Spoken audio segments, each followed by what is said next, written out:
Alright, so getting to the rear plugs is a little more difficult, but it's definitely manageable. The trick to getting to these, if you want more room, which I highly recommend, is to remove the coil pack, which is sitting right out here on top. Okay? So there's essentially 5 10 millimeters that are holding this in. There's one right here, 2, 3, 4, and then 5. It's the exact same thing except on the opposite side. There's one under the alternator that's tough to get to, and then there's one next to the transmission dipstick that's tough to get to. But just reach back in there, and I'm using a deep socket. And I'm just gonna reach back in there with my short ratchet, and should be able to get them. If you have to climb up on the top of your motor to do it, well, that's what you got to do. So first things first, make sure your battery is disconnected, and you'll see in the middle here there's this very large plug. There's a little latch right here that's a safety latch that actually prevents the harness from coming off. They basically don't want you to get this off, so you get this latch off, and then you pull up on the retaining clip and then disconnect the main harness. Okay, main clip is off, and back here there's actually another one here that runs to your O2 sensor, so you want to go ahead and get that one unclipped as well. Alright, so the second clip is disconnected, and now we can go ahead and remove or disconnect each individual wire. You're going to have to do this because in order to get the coil pack off, you're going to have to obviously remove the plugs, or excuse me, the wires, unlike before where you could just do it one at a time. So just reach down in there. You got 1, 2, 3, 4. Just reach down in there and pull down on the wire, and it should release from the coil pack. Okay, all 4 wires have been detached from the coil pack. So now we go ahead and remove the 4 10 millimeter screws that are actually holding the coil pack to the motor. All 5 of these are out. So now the coil pack should just lift right off. Just maneuver it around gently. You don't want this thing to bust on you. Just maneuver it around. So what I'm going to do is I'm going to twist it upside down here if I can.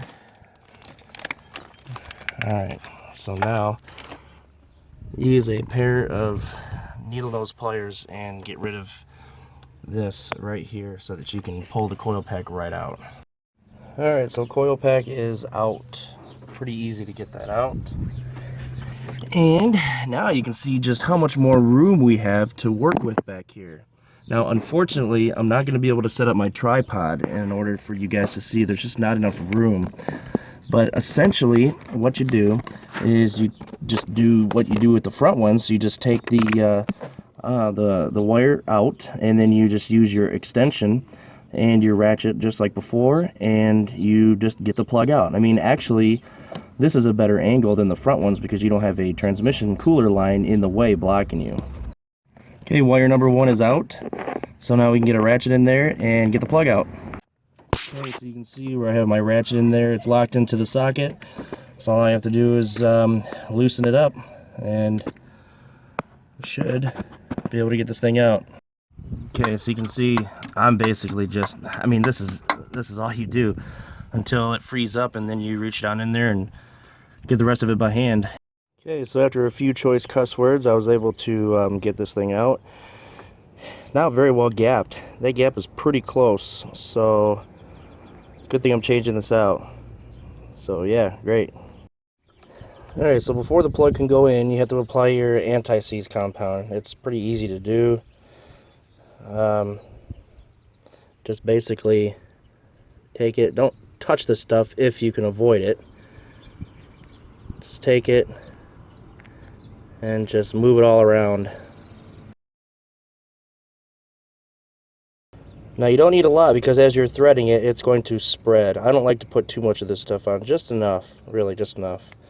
So, alright, let's get the plug back in.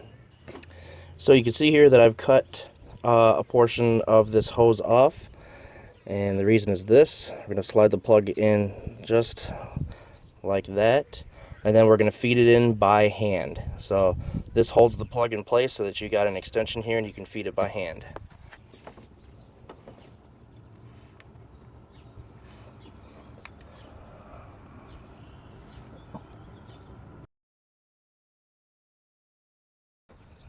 Now you want to turn as much of it by hand as you possibly can, and you'll know when it's not moving anymore.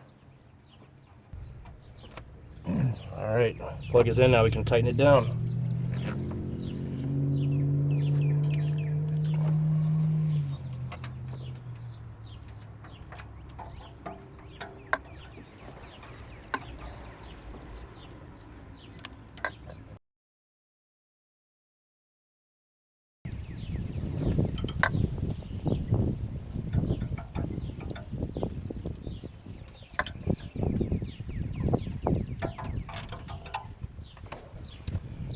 Alright, first plug is done.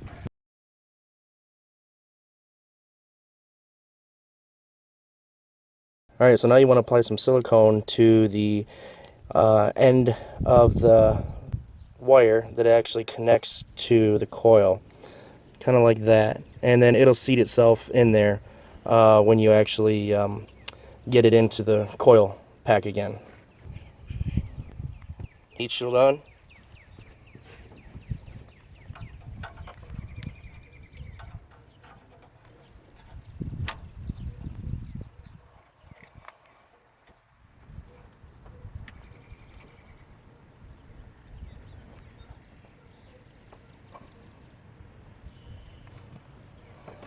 Alright, so the first plug is done, and that would be cylinder number 2, so now we're ready to move on to cylinder number 4. Same as last time, you can easily see the plug right there. Easy to get out. This really isn't that bad at all. It's just a more annoying reach. So same thing as before. Just pull the plug out, or pull the wire out, get your ratchet in there, get the plug out, and then you should be able to just rinse and repeat for the remaining plugs.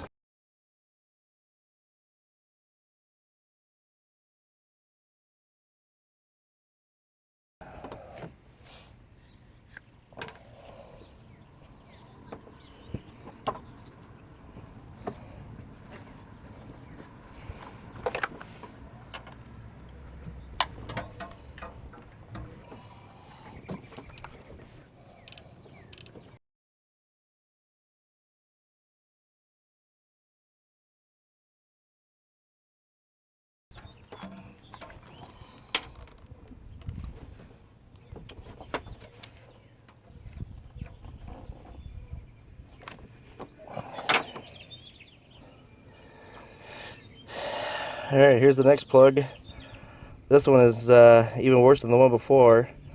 There's quite a bit of carbon buildup on this, and that gap is, well, it's really in there. So, alright, let's get this one changed out.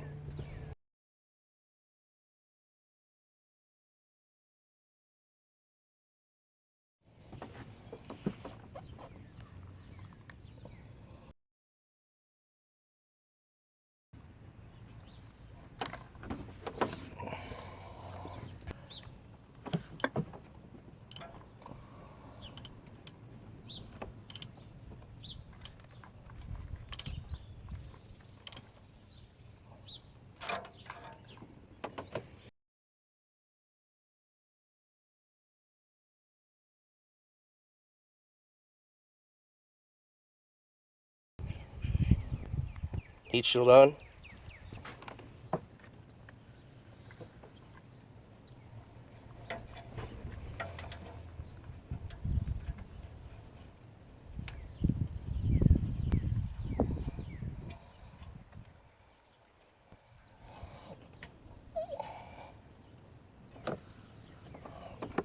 Alright, number 4 cylinder is done. So now we can focus on number 6 cylinder, which is right next to it. Again, same process.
So I had to take my ratchet off in order to get the rest of this, but you can see here that this one here, just as bad as the other one. Man, these rear plugs just don't look very good at all. I can definitely tell they're originals, there's no doubt about that. And this is a DOD cylinder too, so that's why there's so much more oil on them. So now, same process.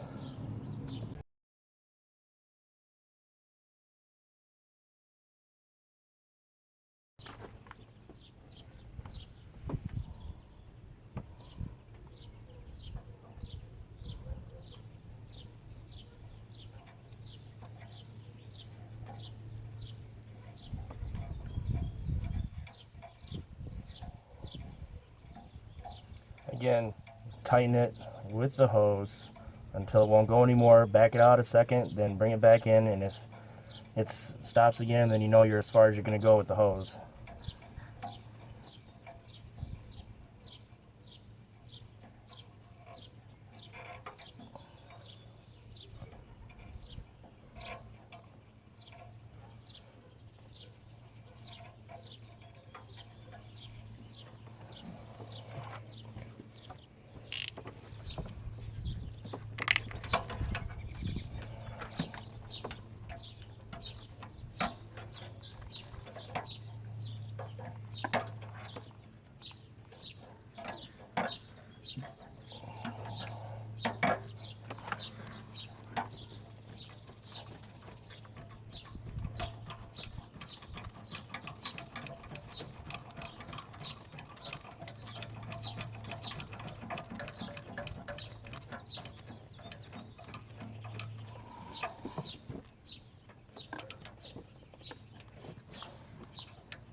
Heat shield on.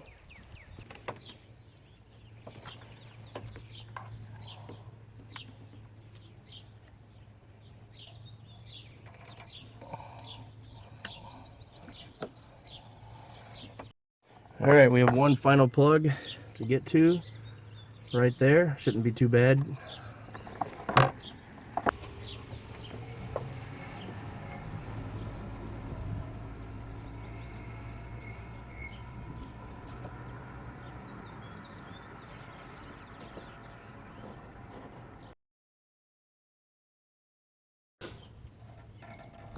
Oh, that sucked.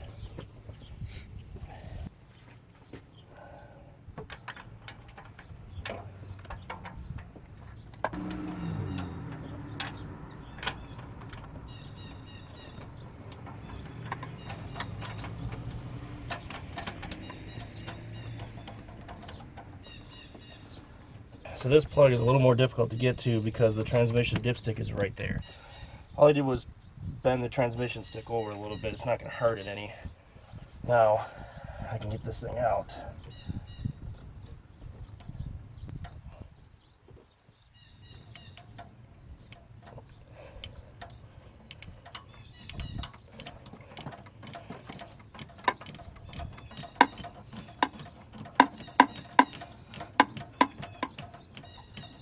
Now, of course, this last one would be the most difficult. Well, I've got my hose, my rubber hose down there, loosening it up because the reach is just difficult with this transmission dipstick in the way. I think I got it. Yep, hands down, the number 8 cylinder is the worst. So this one, in my opinion, is the worst of them all. You can see it's rusting. I mean, this isn't a DOD cylinder, so there's not a lot of oil on it. But man, these plugs are wore out really bad. That's all there is to it. I'm glad that I'm finally on the last one.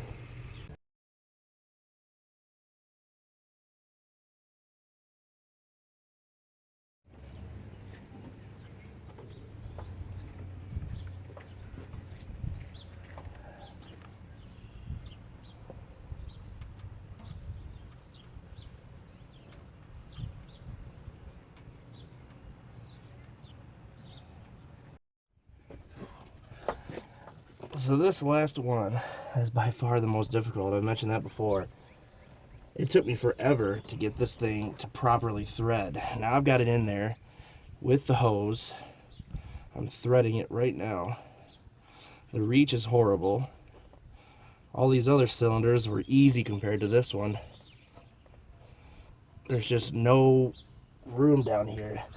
This dipstick is the most problem. So if you can get the dipstick off, well, then you can probably do this a lot easier. But I'm trying to thread as much of it as I can by hand, because getting a ratchet in here in a socket is pretty difficult.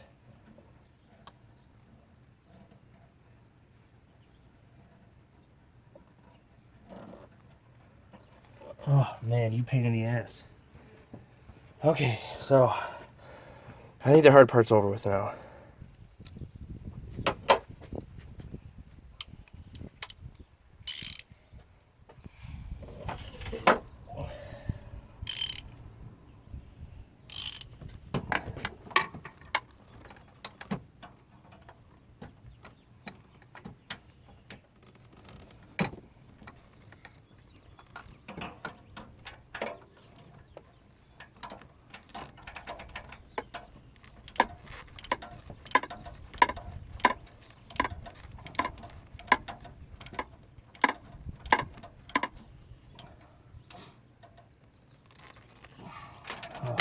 Man, I hope I never have to change that one again. Holy crap. That was the biggest pain out of this whole job, was the number 8. Whew.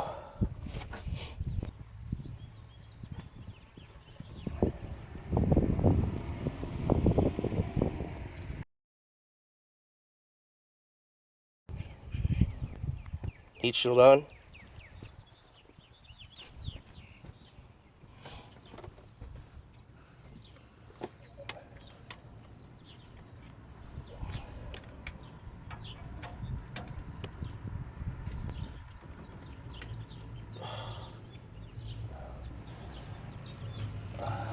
Well, we are finally done with the plugs and wires. Man, that number 8 is a real pain. Oh. So anyway, now we get to get the coil pack back on.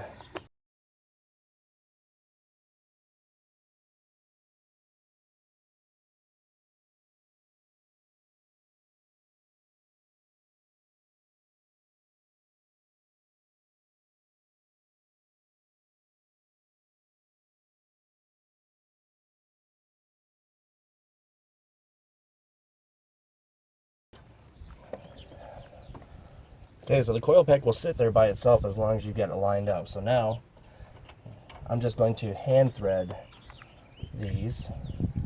Okay, you don't want to use your socket yet. Just hand thread them. This one's the most difficult one to get to. It'll be awfully tempting to not put it back, but after dealing with cylinder number 8, this is a cakewalk.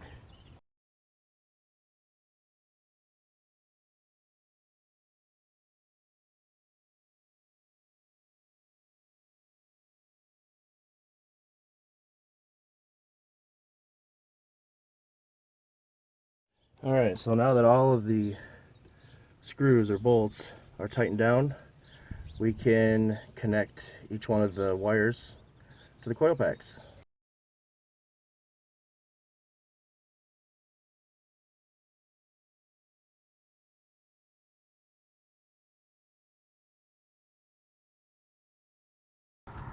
Okay, so now we have to plug the plugs back in, the O2 sensor and the main harness that goes to the coil pack.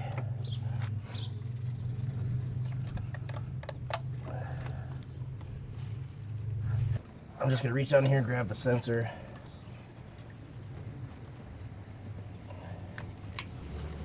Like that. Snap it back in there. So, man, we are done.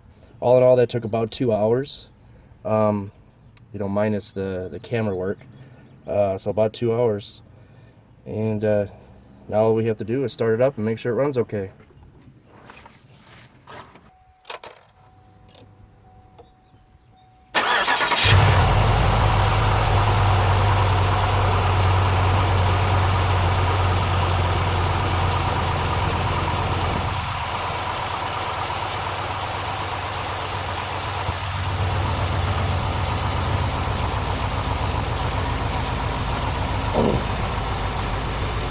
seems to be running okay. As usual on the first startup when the motor's cold, and this motor was cold when I did this, you're gonna get a miss here and there, but that's normal. You know, when the motor starts to actually get cycled in, then you shouldn't notice any misses, and I'm not right now. I mean, it feels perfectly smooth.